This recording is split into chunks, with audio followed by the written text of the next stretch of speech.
Eh bien, bonjour à tous, j'espère que vous allez bien.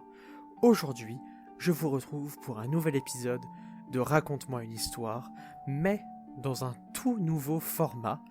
Un épisode qui va se baser sur le livre de monsieur Éric Tarin, auteur pas connu, mais ayant beaucoup de talent. Son livre, Facéties ordinaires. Et maintenant, dans ce nouveau format, je vais commencer par vous lire le résumé du livre.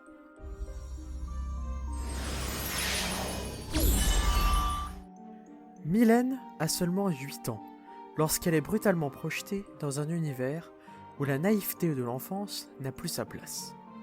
Peu encline à la fatalité, elle échafaude un plan mortel destiné à améliorer son quotidien et celui de sa mère.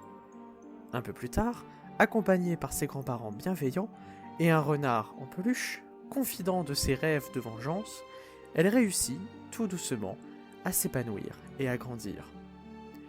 De sa prime jeunesse à son entrée dans l'âge adulte, Mylène, avec son caractère trempé et son esprit acéré, nous entraîne à sa suite sur des chemins escarpés, jonchés de belles et de funestes rencontres. Elle y recherche le Graal, le fameux bonheur, cet être facétieux qui surgit là où on ne l'attend pas et s'évapore au moindre caprice du destin. Dans cette quête, elle est prête à tout, même à vendre son âme au diable. Alors, un bon conseil, ne vous mettez pas en travers de sa route. Voici pour les résumés. Il est l'heure maintenant de commencer le roman et je vais vous lire les quelques premières pages afin que vous puissiez vous rendre compte de ce livre.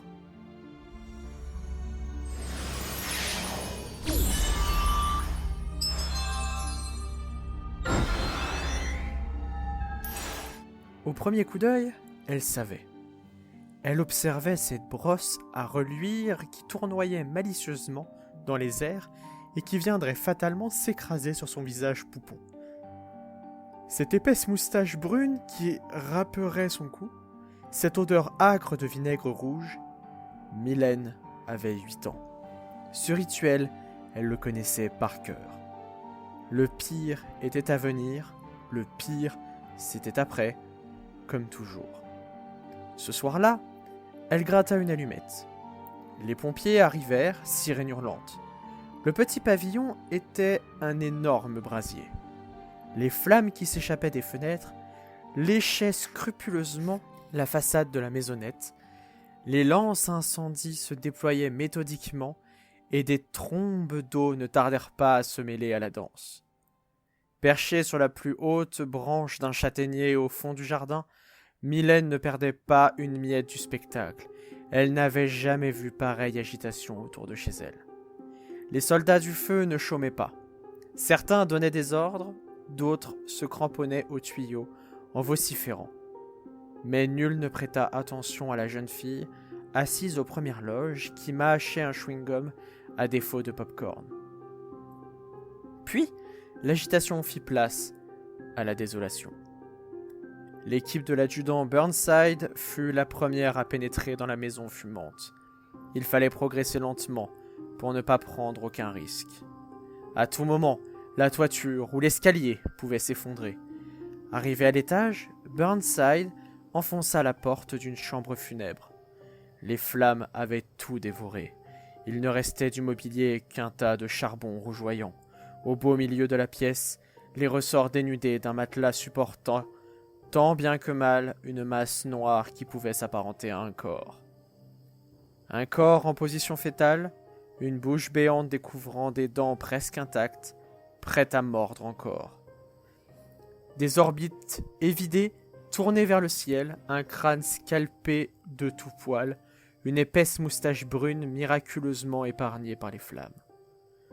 Mylène sortit de son manteau un renard en peluche, le regarda droit dans les yeux et lui chuchota. « Foxy, mon doux Foxy, écoute-moi bien. C'est fini, on va être heureux maintenant, tous les deux. Moustache ne nous fera plus de mal, c'est promis. On ira vivre dans une autre maison, plus belle, tu verras, et je ne te quitterai jamais de la vie. Peut-être qu'ils vont me demander ce qui s'est passé avec les allumettes, mais rassure-toi, je leur dirai que j'ai joué et j'ai pas fait exprès. Il fait nuit maintenant. Maman ne va pas tarder à rentrer. Et j'ai peur. Je ne sais pas comment elle va réagir. J'espère qu'elle ne m'en voudra pas trop. Enfin, une chose est sûre, c'est qu'il ne la tirera plus par les cheveux, en la traitant de sale junkie. Je ne sais pas exactement ce que ça veut dire, mais c'est pas gentil. Foxy, tu sais ce que c'est qu'une junkie? Non, bien sûr. Maman m'a expliqué ce que ça voulait dire, qu'elle était malade, et que c'est pour ça qu'elle devait faire plein de piqûres. Mais je ne sais pas si elle m'a dit toute la vérité. C'est louche. Je trouve, elle se cachait tout le temps pour faire ses piqûres, comme si elle en avait honte. Mais pourquoi avoir honte d'être malade? Regarde, il y a des policiers dans le jardin. Ils nous cherchent, tu crois? Ils n'ont pas l'air méchants, mais j'ai quand même peur. Il paraît que ça existe les prisons pour les enfants. C'est Jérémy qui me l'a dit. Il faut faire une très grosse bêtise pour y aller. Tu penses que j'ai fait une très grosse bêtise? Chut! Cette nuit-là, la mère de Mylène ne rentra pas. Elle s'était écroulée sous le poids des opiacés, à un banc de la station Stalingrad, en guise de lit.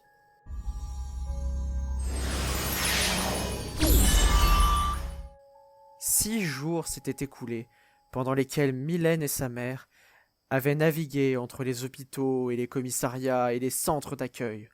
6 jours intenses rythmés par les larmes, les cris, les doutes et les sourires sans doute. Puis vint le moment tant attendu par certains et tant redouté par d'autres, l'enterrement de Moustache.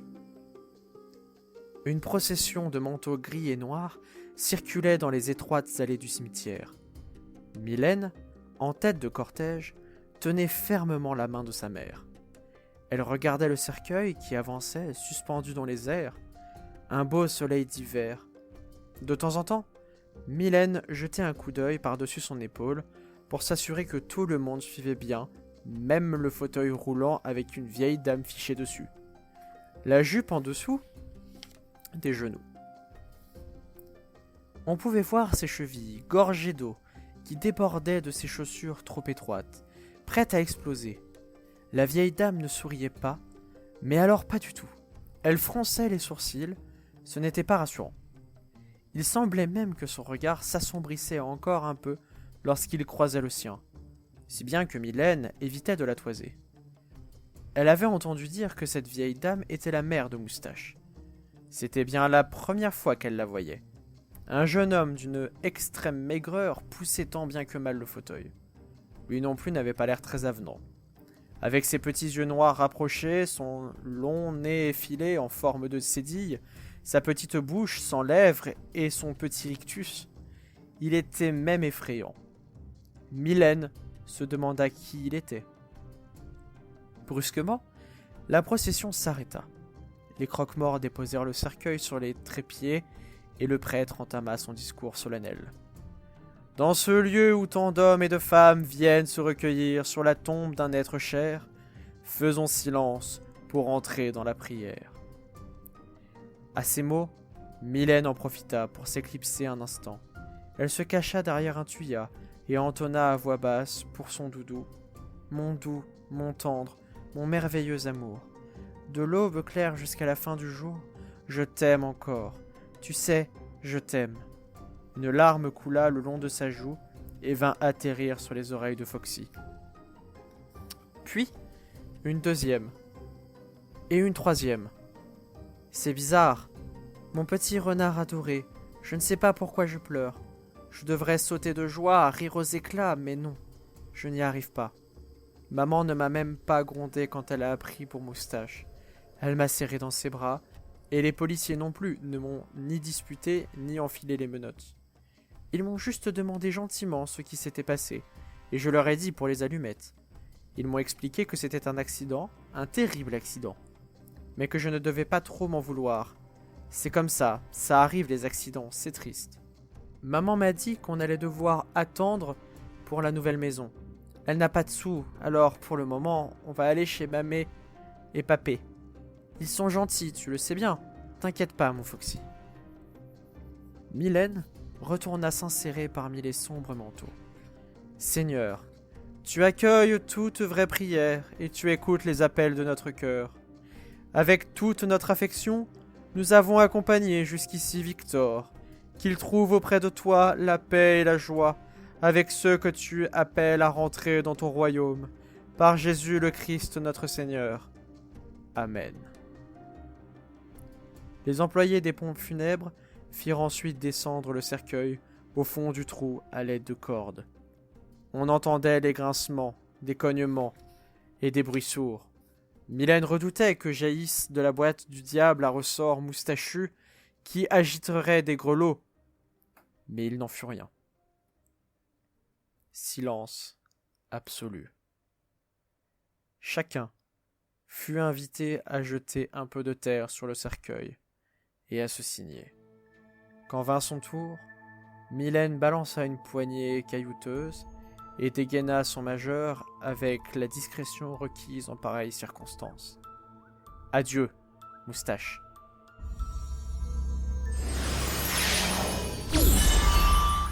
Lundi 6 mars 1978, 21h. Mylène était assise à la table, Papé venait d'éteindre le lustre, il faisait tout noir. Soudain, Mamé entra dans la pièce, le visage illuminé par une superbe tarte aux pommes caramélisée. 9 bougies vacillaient en chœur. Mylène était heureuse, tout simplement heureuse. « Joyeux anniversaire! Joyeux anniversaire! Milou, joyeux anniversaire !» Mamé déposa fièrement sa pâtisserie sur la toile cirée. Papé esquissa un doux sourire pour l'occasion. « Allez, à 3 tu souffles. 1, 2, 3 !» Les bougies ne firent pas long feu. Pfff. Applaudissements, Papé alluma le lustre. Mamé découpa sa confection délicatement et servit une belle part à Mylène, puis 2, plus modestes, pour Papé et elle-même. « Voilà, ma chérie, régale-toi !» Mylène était confuse. Elle repensa aux mots écrits dans son cahier de correspondance. Elle devait le faire signer, c'était terrible. Pas le moment, sans doute. Papé s'absenta de la pièce un bref instant et revint avec un gros paquet coloré qu'il déposa devant Mylène. « C'est pour toi.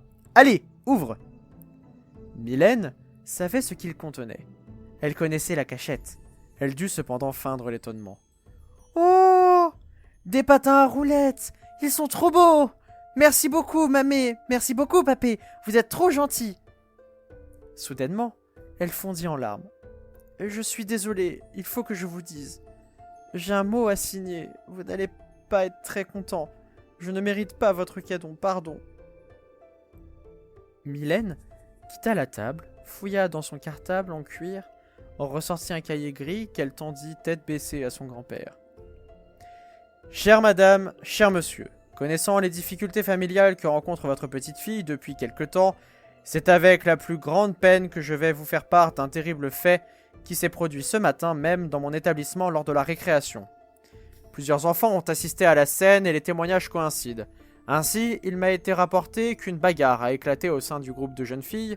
Mylène aurait répondu par violence à des injures de 3 de ses camarades. De tels faits sont hélas assez fréquents dans les établissements scolaires, mais fort heureusement, ils sont le plus souvent sans gravité. Les 3 camarades de Mylène se sont retrouvés à l'infirmerie. L'une souffrait de multiples griffures au visage, l'autre avait une dent cassée et la dernière avait le lobe de l'oreille gauche mordu jusqu'au sang. Une telle violence est bien entendu inacceptable de la part d'une enfant de CM1. Aussi bonne élève soit-elle par ailleurs, il est de mon devoir de chef d'établissement de sanctionner de tels agissements. J'ai donc décidé d'exclure Mylène pour une durée de 3 jours à compter de demain. Elle profitera de ce temps pour rédiger une lettre d'excuse à l'intention de ses camarades. Je vous serai gré de bien vouloir prendre bonne note de cette décision et reste à votre disposition pour une entrevue éventuelle. Je vous prie d'agréer, madame, monsieur. Silence pesant dans la pièce. Mamé et Papé se regardèrent perplexes. Papé se leva de table. « Je vais me coucher. Bonne nuit. » Mamé tendit une main tremblante vers sa petite fille. Ne sachant que faire d'autre, Mylène se blottit contre sa grand-mère et lui murmura à l'oreille. « Je t'aime. Pardon. » Au petit matin, soleil radieux, une jeune fille dévalait les escaliers de l'immeuble et enfilait ses patins à roulettes flambant neufs. Elle ne rentrerait que quelques bleus et égratignures plus tard, sourire aux lèvres. Et voici ce qui conclut la découverte de Facéties ordinaires, livre de Éric Tharin. Et je dois dire que je suis assez surpris, mais je vais conclure la vidéo ici. Je n'ai pas de quoi donner un vrai avis, mais vous avez de quoi vous en faire un par vous-même à travers ma lecture. Quoi qu'il en soit, vous aurez en description le lien du livre vers chez qui vous pourrez l'acheter et pourquoi pas continuer la lecture vous-même.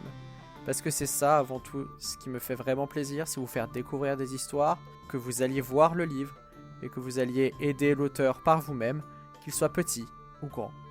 En tout cas, je vous remercie pour votre écoute et je vous dis à bientôt pour un nouvel épisode de Raconte-moi une histoire.